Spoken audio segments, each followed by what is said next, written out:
Namaskar, welcome to public administration classes. In this session, we'll be studying the very important topic in public administration, that is organization.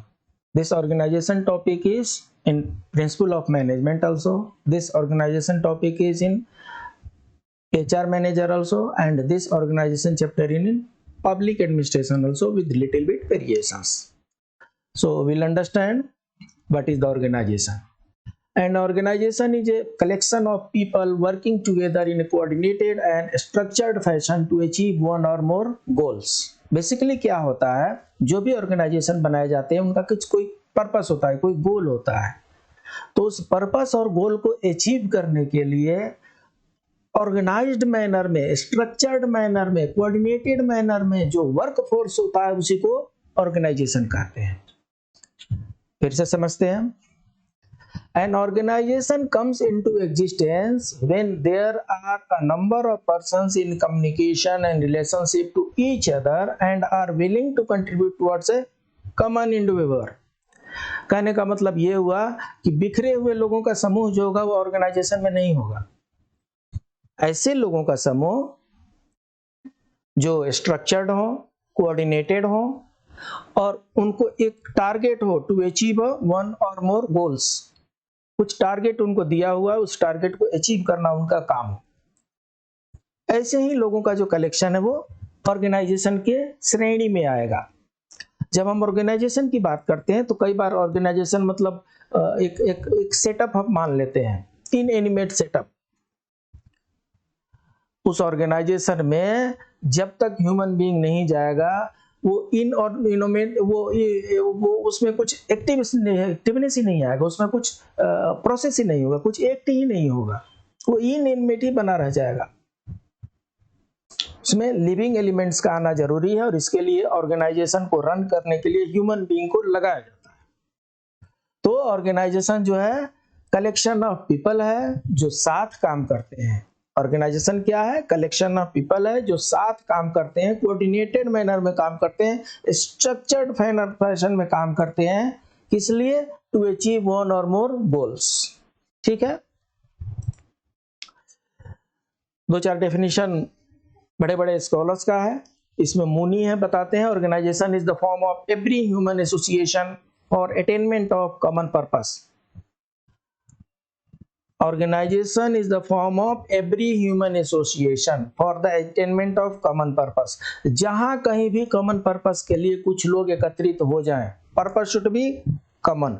जहां भी common purpose के लिए कुछ लोग एकत्रित हो जाए उसी को ऑर्गेनाइजेशन बोलते हैं, ऐसा मुनी साहब का कहना है। बुलिक जी हैं, क्या कह रहे हैं? Organization is the formal structure of authority through which work subdivisions are arranged, defined and coordinated for the defined objective.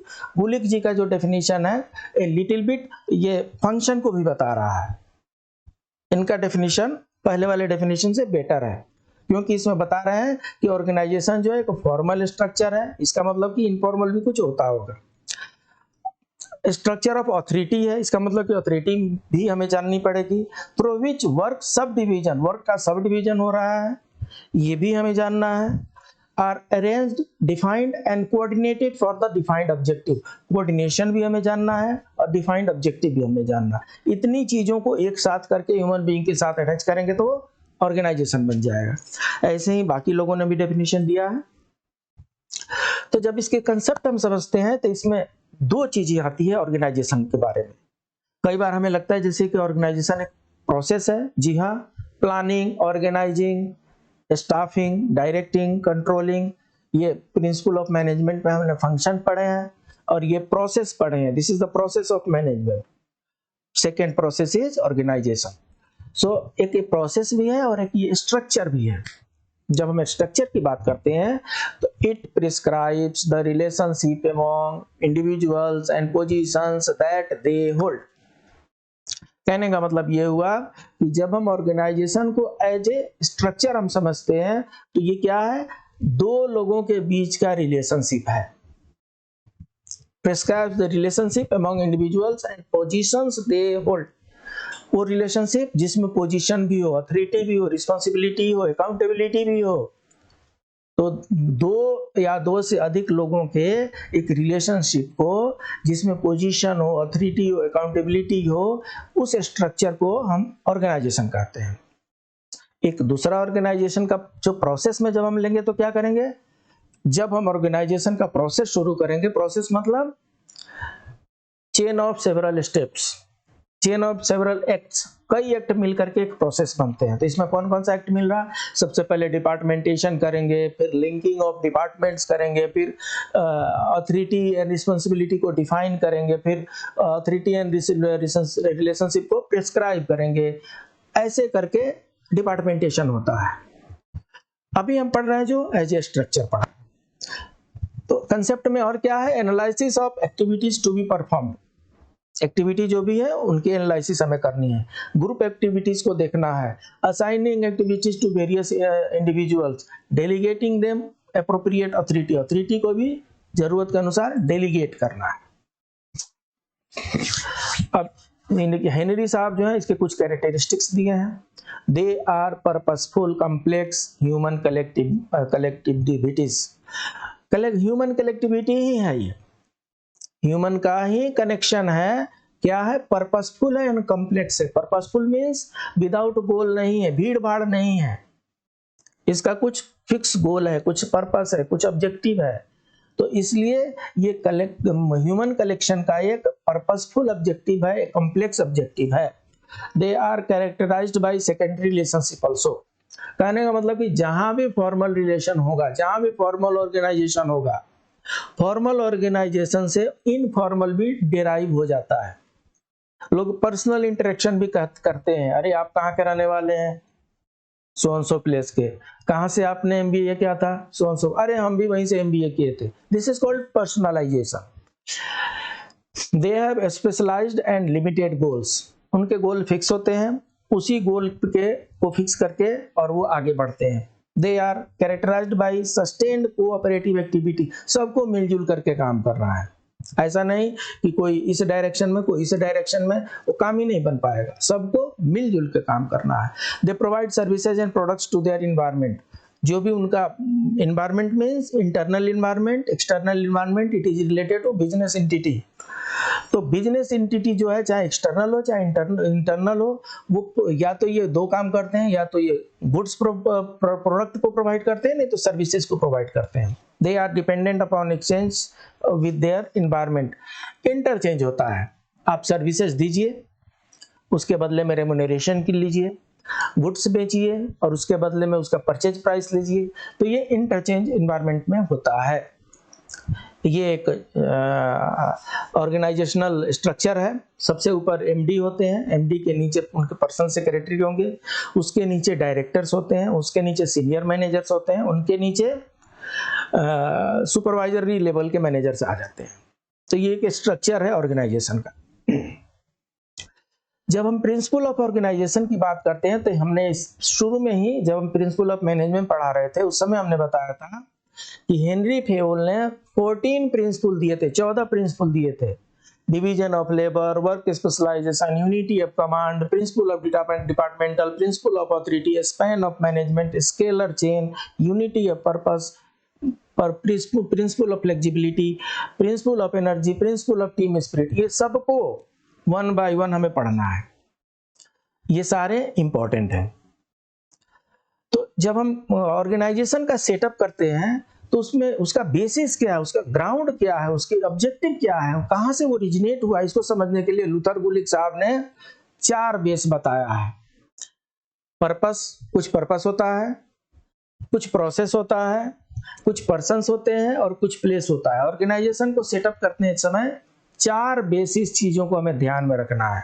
क्या क्या ध्यान में रखना है, पर्पस क्या है, प्रोसेस कौन सा है, पर्सन कौन कौन है और किस प्लेस पे करना है, 4 चीजों को हमें ध्यान में रखना है। तो ये पर्पस में बता रहे हैं कि it means the function performed by the organization, organization को काम क्या करना है, उसका पर्पस ये बताना है। The example of organization based on the purposes are defence department होगा, हेल्थ डिपार्टमेंट होगा, लेबर डिपार्टमेंट होगा, ह्यूमन रिसोर्स डिपार्टमेंट होगा। ये सब अलग अलग डिपार्टमेंट है और उससे समझ में आ जाता है कि उस ऑर्गेनाइजेशन का पर्पस क्या है। इसके कुछ मेरिट और डिमेरिट दिए हुए हैं, देख लेंगे। उसके बाद से प्रोसेस में है। इट मीन्स द टेक्निक और specialized skill is used for the organization in the performance of work. कहने का मतलब कि ऐसा सेट ऑफ एक्ट जिसमें कुछ टेक्निक और स्पेशलाइज्ड स्किल काम कर रहे हो उसको प्रोसेस कहते हैं। The example of organization based on the process are space department, law department, ocean department, electronics department. इसमें बहुत से प्रोसेस होते हैं। It facilitates the maximum amount of specialization. इसमें क्या होता है ना, डिवीजन ऑफ वर्क होता है। जब डिवीजन ऑफ वर्क होगा तो स्पेशलाइजेशन आ जाएगा। तो इनका पर्पस इस तरीके से देखना है। पर्सन्स है, it means the group of people served by the organization. Organization में जो लोग काम करते हैं। The example of organization based on clienteles are rehabilitation department है, ट्राइबल वेलफेयर डिपार्टमेंट हो जाएगा, वीमेन वेलफेयर डिपार्टमेंट हो जाएगा। ये अलग अलग डिपार्टमेंट है, लोगों के लिए है, पर्सन्स के लिए है। Place, it means the territorial area covered by the organization. Organization जो बन रहा है उसका कितना एरिया होगा, वो कितना एरिया कवर करेगा, वो छोटे से एरिया के लिए फिक्स है या बिगर एरिया के लिए फिक्स है। The example of organization based on places are external affair department, दूसरे देशों में नौकरी होती है। Territorial division within it, Damodar valley corporation, इसका अपना एरिया है। रेलवे का इसका अपना जोन है। तो इस तरीके से ये अपने प्लेस के अनुसार भी इनका ऑर्गेनाइजेशन सेटअप किया जाता है। ये अगेन एक ऑर्गेनाइजेशन चार्ट है। सबसे पहले प्रोप्राइटर होते हैं, उनके नीचे उनके टेक्निकल एडवाइजर हैं, फाइनेंशियल एडवाइजर हैं, उसके बाद से क्वालिटी कंट्रोल अफसर होंगे, प्रोडक्शन मैनेजर होंगे, अकाउंटेंट हो जाएंगे, उसके बाद से सुपरवाइजर, प्रोडक्शन, क्वालिटी स्टाफ हो जाएंगे, और उसके बाद से स्किल्ड लेबर हो जाएंगे, अनस्किल्ड लेबर हो जाएंगे। ये जो है एक फॉर्मेशन है ऑर्गेनाइजेशन का जो हायरार्की क्रम में दिखाया गया है। इंपॉर्टेंस क्या है ऑर्गेनाइजेशन का? संगठन, ऑर्गेनाइजेशन का अर्थ होता है संगठन हिंदी में। तो ऑर्गेनाइजेशन का जो मेन काम है, इसका जो इंपॉर्टेंस है वो है बैकबोन ऑफ द मैनेजमेंट। बिना ऑर्गेनाइजेशन का, बिना मैन पावर का क्या कर लेगा मैनेजमेंट? इसलिए organization is the backbone of the management. Encourages specialization, जहां भी वर्क डिवीजन होगा और स्पेशलाइज्ड ट्रेनिंग दी जाएगी, स्पेशलाइज्ड वर्क लिया जाएगा, तो उससे क्या होगा, उस आदमी का स्किल उस काम में बढ़ जाता है। और जब कोई आदमी का उसका स्किल किसी खास काम में बढ़ने लगता है तो उसको स्पेशलाइजेशन कहते हैं। Eliminates problem of duplicating and overlapping. जब ऑर्गेनाइजेशन सेटअप होगा तो सबको अलग अलग काम दिया जाएगा, सबका काम डिफाइन होगा, एरिया डिफाइन होगा, रिस्पॉन्सिबिलिटी डिफाइन होगा। आपको ये काम करना है, आपको ये काम करना है, इसलिए डुप्लीकेसी ऑफ वर्क नहीं होगा। Brings order and cohesiveness. Organization setup जब होगा तो उसका सेटअप कुछ इस तरीके से किया जाता है कि सब में मेल बना रहा है, संबंध बना रहा है, सब कुछ ठीक ठाक चलता है। इम्प्रूव्स एडमिनिस्ट्रेशन, सर्टेनली जब सब कुछ सिस्टमेटिक ऑर्डर में होगा, जब ऑर्गेनाइजेशन का सेटअप ऐसा होगा कि मैन पावर का इक्वल डिस्ट्रीब्यूशन होगा, अलग अलग उनका पर्पस बता दिया जाएगा, तो एडमिनिस्ट्रेशन तो इम्प्रूव होगा ही। Stimulates creative thinking. लोग जब सेटिस्फाई हो जाएंगे तो इनोवेटिव आइडिया भी आते हैं और क्रिएटिव थिंकिंग भी बढ़ जाती है। अब ऑर्गेनाइजेशन को मोटे मोटे तौर पे दो भागों में बांट देते हैं। एक फॉर्मल ऑर्गेनाइजेशन जो हम पढ़ते आ रहे हैं, और एक इनफॉर्मल ऑर्गेनाइजेशन जो उसके साथ ही अटैच हो जाता है, उसको अलग से क्रिएट करने की जरूरत नहीं पड़ती है। तो इन दोनों में थोड़ा डिफरेंस समझ लेते हैं। ओरिजिन के बेसिस पे क्रिएटेड डेलिबरेटली, और फॉर्मल ऑर्गेनाइजेशन को क्रिएट किया जाता है, पर्पसफुली क्रिएट किया जाता है।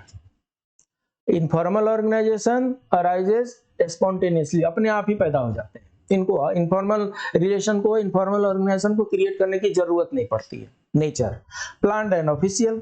जो फॉर्मल ऑर्गेनाइजेशन होगा वो प्लान्ड मैनर में होगा, ऑफिशियल होगा। जो इनफॉर्मल ऑर्गेनाइजेशन वो अनप्लान्ड है एंड अनऑफिशियल है। कहने का मतलब ये हुआ कि एक जगह कुछ लोग काम कर रहे हैं, उन लोगों ने बोला चलो भाई हम लोग एक ग्रुप बनाते हैं और संडे के दिन छुट्टी रहती है, उस दिन हम चलते हैं ऊटी घूमने के लिए। ये जो यूनिट अभी फॉर्म हुई है ऊटी घूमने के लिए, जो ऑर्गेनाइजेशन सेटअप हुआ ऊटी घूमने के लिए, कहां से आया? फॉर्मल ऑर्गेनाइजेशन पर एक साथ काम कर रहे थे और वहां से एक ये अलग से इनफॉर्मल कार्यों के लिए ग्रुप बन गया। अपने एंटरटेनमेंट के लिए ग्रुप बन गया। तो इनफॉर्मल ऑर्गेनाइजेशन जो होता है फॉर्मल ऑर्गेनाइजेशन से ही डेराइव होता है। वहीं के लोग इकट्ठे होकर के कुछ ग्रुप बना लेते हैं, उसका पर्पस अलग अलग हो सकता है। चलो भाई आज स्कूल में थोड़ा कुछ सेवा करते हैं, चलो भाई संडे का दिन है, देखे कहाँ पे कुछ साफ सफाई की जरूरत है, वहां पर ध्यान दिलाते हैं। तो इस तरीके से ये जो होता है अनप्लान्ड होता है, अनऑफिशियल होता है। इसमें कोई डिक्टेटरशिप नहीं होता, कोई अथॉरिटी नहीं होता, कोई पावर नहीं होता, सब कंट्रीब्यूटरी इन नेचर होते हैं। Size, formal organization has to be bigger and informal organizations are normally small. It may be longer, bigger size also. Continuity, formal organization जो होता है स्टेबल होता है, लगभग फिक्स होता है, लगभग परमानेंट होता है। इनफॉर्मल का क्या है, मेल हुआ, ऊटी गए, उधर से लौट करके आए, किसी में किसी बात को लेकर के तर्क हो गया और उनमें वो यूनिट टूट गई, अब दूसरा ग्रुप बनेगा। तो ये कई बार इनस्टेबल भी होते हैं और डायनेमिक भी होते हैं, बदलते रहते हैं। Focus, built around jobs. जो फॉर्मल ऑर्गेनाइजेशन है उसका टारगेट है कि ये काम करने के लिए आप लोगों को यहाँ पर एम्प्लॉय किया गया है, इसलिए उनका जो जॉब है वो फिक्स है। इनफॉर्मल का है built around people and their roles. अपने में लोग इकट्ठा होंगे, जो उनको अच्छा लगता है उसको करेंगे, वो इनफॉर्मल हो गया। गोल्स क्या है, profit and service to society. जो फॉर्मल ऑर्गेनाइजेशन होते हैं उनके गोल है या तो प्रॉफिट अर्न करना है और नहीं तो सर्विस टू सोसाइटी अर्न करना है। और जो इनफॉर्मल ऑर्गेनाइजेशन है उसमें पता है क्या उसका गोल है, सेटिस्फेक्शन ऑफ द मेंबर्स। उनको वो कार्य करके प्रसन्नता मिलती है और इसलिए वो कार्य करते हैं। इन्फ्लुएंस प्रोसेस में क्या है, लेजिटिमेट अथॉरिटी होती है। जो फॉर्मल ऑर्गेनाइजेशन है उसमें लेजिटिमेट कानूनी रूप से उनके पास अथॉरिटी होती है।